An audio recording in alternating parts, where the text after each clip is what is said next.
John Murray back with us on Chicken Dinner. Happy Friday, everybody. We're going to change this mojo later on in the interview, John, but I want to start with a game, Houston at Minnesota.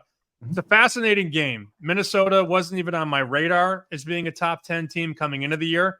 Some guys I know have them as a top 8 team right now. And then you have Houston. They beat Anthony Richardson and Caleb Williams.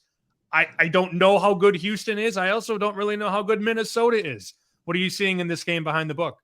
We know how good Houston is defensively. They beat your Bears. They beat your guy Caleb Williams Sunday night. They should have won that game by like 20 points. They didn't. They won it by 6. We opened this game a little high. We opened Houston -3.5.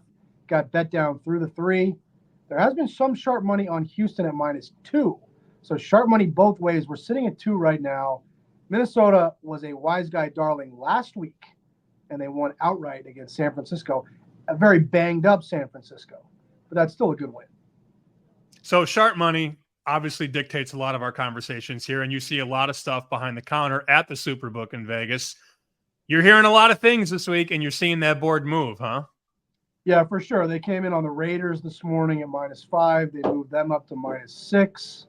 Kansas City got some love yesterday at -3. We're still sitting at -3 on that game. That's the Sunday night game against Atlanta. And here's one I think is going to win. I'll tell you why. Because I would never be able to play this myself, Sam. I'd never be able to get to the window on the Bears at Indianapolis, but they took Chicago +1.5. I could never bet that, so I know it's probably the goods. I think 2 things are funny. Number 1, Caleb Williams is your guy. Number 2, Atlanta and Kansas City is dueling sharps because there were guys that came in, took 4, took 3.5, and now they're just going to lay you back on 3. So there's kind of two-way sharp action, if you will, on Sunday night. There definitely is. And look, we know what we're going to need in that game. We're going to need Atlanta.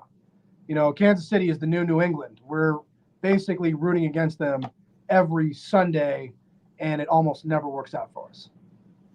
I'm sure the refs won't get involved on a Chiefs game on Sunday night either. That would never, ever happen in your NFL.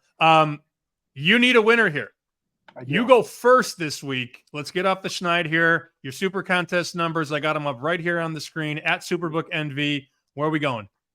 Tough week, but I do like Baltimore. I'm going to go with Baltimore. They're a pick in the super contest at Dallas. Big game for both teams. Look, Baltimore's 0-2, and they've got a Sunday night game against Buffalo looming next week, and they play the Bengals the week after that. So this is a team that theoretically could start the season 0-5.